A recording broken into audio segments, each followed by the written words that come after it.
Triads are an amazing resource to add to your solos, not only in terms of creating strong melodies, but certainly also in really emphasizing some interesting colors in your solo lines. In this video, I'm going to go over which triads you can use on a minor 7 chord, but not only focusing on which ones fit, but also how you use them and some different ways to create some great lines with them. My name is Jens Larsen. Learn jazz, make music. First, let's look at which triads we have available for the A minor 7. It's always good to use a little bit of music theory. And then I'm going to go over some of the ways you can use these triads, including some chromatic and also some voicing tricks that are a little bit less common. Keep in mind that analyzing like this is actually something that will work for any type of chord that you come across, not only the minor 7 chord. For this video, I'm using the A minor 7 as it is found in a G major scale. So the basic scale that we're working with is a G major scale, so G, A, B, C, D, E, F sharp, G. And the basic arpeggio of the A minor 7 chord would be A, C, E, and G. Now already in this arpeggio we have two triads because we have an A minor triad, so A, C, and E, and also from the C, C, E, G, we have a C major triad. Now if we want to find more triads, then essentially what we need to do is just to add some extensions to this chord. So we're just going to stack some more thirds and make it an A minor 11 arpeggio. So A, C, E, G, B, and D. This will give us an E minor triad and a G major triad. So now we have 4 triads that we can use. We have A minor, C major, E minor, and G major. And then we can start looking at how you can use these, putting them together with some chromatic and diatonic passing chords and triad pairs. We don't really need to talk about why I'm leaving out the F sharp again, right?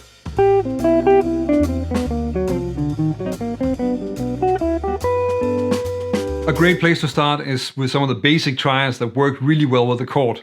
And of course, the triad from the third is an amazing option here. So here I'm using the C major triad over the A minor 7 chord, just playing the basic triad in root position, so, and then adding a scale run before I go into the D7 altered line. And this is just a typical way to use this triad. You can see that it works also from how we're using it in chords, because if you look at an A minor 7 chord like this, then the top part of that is a C major triad. So in that way, this is a great triad to use in your vocabulary and create some really strong, but also really grounded lines on an A minor chord.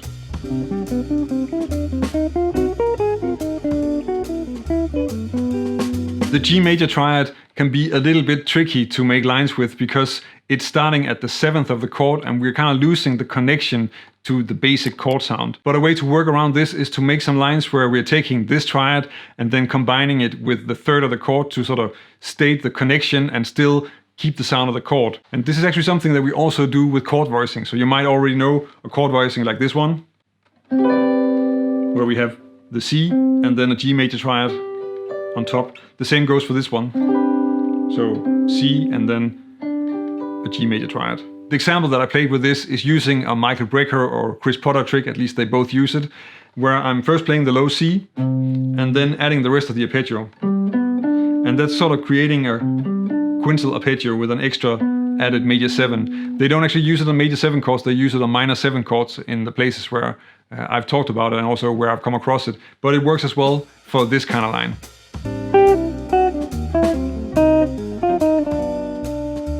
We're looking at the triads as being part of the diatonic triads in the scale, and we can actually use that in the lines as well. So in this case, I'm using first a C major triad, which of course works well with the chord, and also an A minor triad.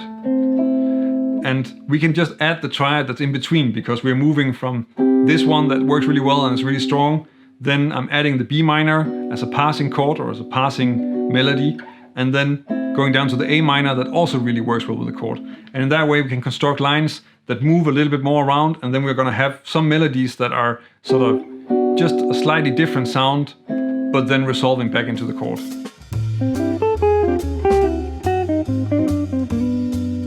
You're probably already using chromatic passing notes and leading notes in your playing, so stuff like, or chromatic enclosures like this one. But in fact, you can also use complete phrases as chromatic approach phrases. And that's what I'm doing here. So first I'm playing an A minor triad. And then I want to play a C major triad. But before that, I'm approaching it with a D flat major triad. So we have, and then going on into a D7 altered line. This can be a little bit more difficult to get to sound good or to come up with some solid lines, but when you get it to work, then it is a great way to just throw in a completely different sound, almost like a short outside phrase within your line. So for that reason, I think it's well worth checking out.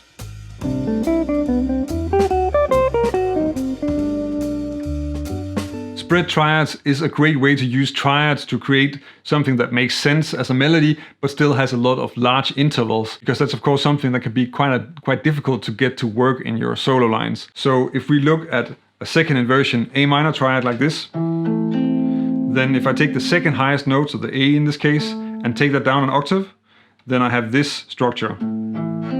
And this makes for a really great arpeggio. And if you practice these inversions, it's also a great string skipping alternate picking exercise.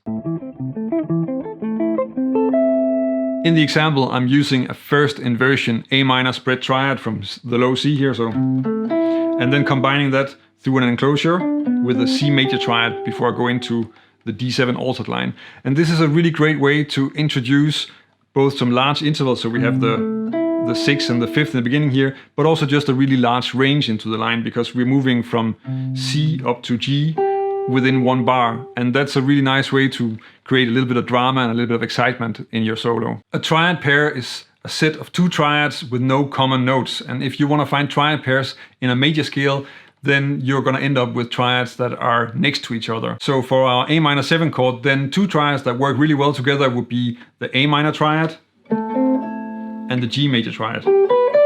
And that's really just because that's spelling out an A minor 11 chord, so A, C, E from the first one, and G, B, D on the next one.